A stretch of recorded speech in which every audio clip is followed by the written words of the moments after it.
Blog diaries থেকে আমি কেয়া ব্যানার্জি আবার তোমাদের সাথে একটা সুন্দর ঘটনা নিয়ে চলে এসেছি। সবাই কেমন আছো বন্ধুরা? আমি কিন্তু খুব ভালো আছি। চলো আর কথা না বাড়িয়ে শুরু করা যাক। আজ আমি তোমাদের যে ঘটনাটি বলবো সেই ঘটনাটি হচ্ছেন ভারতের একজন বিখ্যাত হৃদরোগ বিশেষজ্ঞ, তার ঘটনা, যার নাম ডক্টর শৈলেশ মেহতা। উনি থাকতেন বরোদায়। উনি বহু হার্টের অপারেশন করেছেন জীবনে এবং বহু সাফল্যও পেয়েছেন, কিন্তু তার জীবনের দৃষ্টিভঙ্গি পাল্টে যায় একটি ছোট্ট 6 বছরের মেয়ের অপারেশন করতে গিয়ে। একদিন এক বাবা মা তার ছোট্ট 6 বছরের মেয়েকে নিয়ে এসেছিলেন শৈলেশ মেহতার কাছে। মেয়েটি বহুদিন ধরে হার্টের যন্ত্রণায় ভুগছিলেন। তখন তারা ওনাকে দেখান এবং সব কিছু দেখার পর ডাক্তারবাবু জানান যে তাদের এই মেয়েকে তারা যে কোনো পরিস্থিতিতেই হারাচ্ছেন। যদি অপারেশন করা হয় তাহলে 30% মাত্র বাঁচার চান্স, যদি অপারেশন না করা হয় তাহলে মেয়েটি মাত্র 3 মাস বেঁচে থাকবে। তখন বাবা মা অনেক চিন্তা করে ডাক্তারবাবুকে সম্মতি দেন মেয়েটির অপারেশনের। অনেক চিন্তা করে বাবা মা ডাক্তারবাবুকে সম্মতি দেন অপারেশন করার, যেন তারা একবার শেষ চেষ্টা করে দেখতে চাইছেন। যথারীতি অপারেশন টেবিলের সামনে এসে ডাক্তারবাবু মেয়েটিকে দেখে বললেন, কেমন আছো মামুনি? ভয় লাগছে না তো? তখন মেয়েটি উত্তর দেয়, না না, আমার একদম ভয় লাগছে না, কিন্তু আমার একটা প্রশ্ন আছে।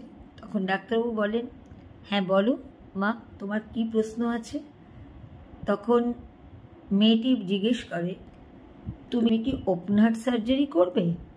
তখন ডাক্তারবাবু বলেন, হ্যাঁ, কিন্তু তোমার এক বিন্দু ব্যথা লাগবে না, আমি তোমাকে ঘুমের ইঞ্জেকশন দিয়ে ঘুম পাড়িয়ে দেব।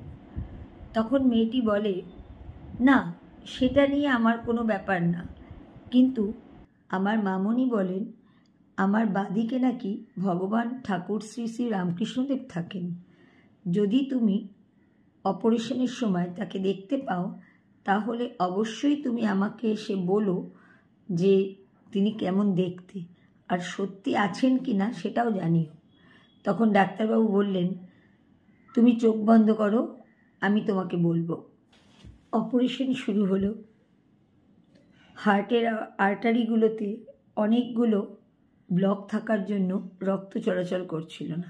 ডাক্তারবাবু 45 মিনিট কনস্ট্যান্ট চেষ্টা করলেন, তারপর আস্তে আস্তে হাল ছেড়ে দিলেন।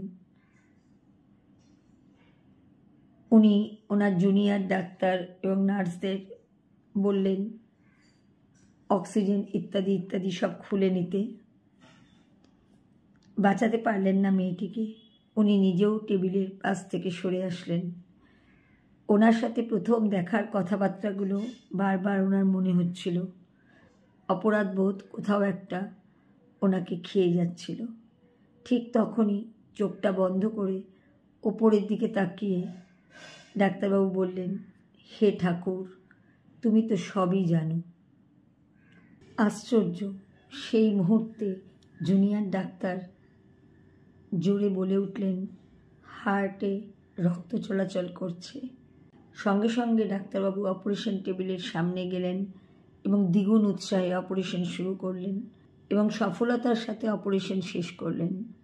তারপর দরজা খুলে বাইরে এসে হাসি মুখে তাদের বাবা মাকে বললেন, আপনাদের মেয়ে আরও 60 বছর বেঁচে থাকবে। তারপর যখন মেয়েটির চোখ খুলল, আস্তে আস্তে ডাক্তারবাবু মেয়েটির সামনে গেলেন। তখন মেয়েটি তার প্রচুর প্রশ্ন ঘেরা চোখ নিয়ে ডাক্তারবাবুর দিকে তাকালেন।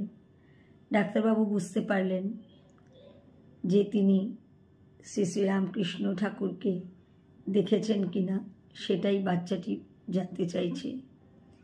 কি বলবেন ভেবে পাচ্ছিলেন না। তখন ডাক্তারবাবু তার দিকে তাকিয়ে মাথায় হাত রেখে বললেন, আমি তোমার বাঁদিকে শ্রী শ্রী রামকৃষ্ণ ঠাকুরকে দেখতে পাইনি, কিন্তু তোমাকে অপারেশন করার সময় তাকে খুব বেশি করে অনুভব করেছি। তাই তোমাকে বলবো, দেখার মতো করে নয়, তুমি সবসময় ওনাকে অনুভবের মধ্যে দেখার চেষ্টা করো। উনি তোমার মঙ্গল করুন, এটুকুই চাই। ডক্টর মেহতা যখন এই ঘটনাটি বলছিলেন তখন তার দু চোখ দিয়ে জলের ধারা নেমে আসছিল। তার 40 বছর কর্মজীবনে বহু হার্টের সার্জারি উনি করেছেন, কিন্তু এই ছোট্ট ঘটনাটি ওনার জীবনের একটা দিক বদলে দিয়ে গেছে, তাও একটি ছোট্ট মেয়ের জন্য। এবং উনি এটুকুই শিক্ষা পেয়েছেন, যদি উপরওয়ালার উপর বিশ্বাস থাকে তাহলে সফলতা আসবে। ডক্টর মেহতা এই ঘটনার পর নিজের অপারেশন থিয়েটারের দেয়ালে নিজের বিশ্বাস অনুযায়ী শ্রী শ্রী রামকৃষ্ণদেবের একটি ফটো লাগিয়ে রাখেন।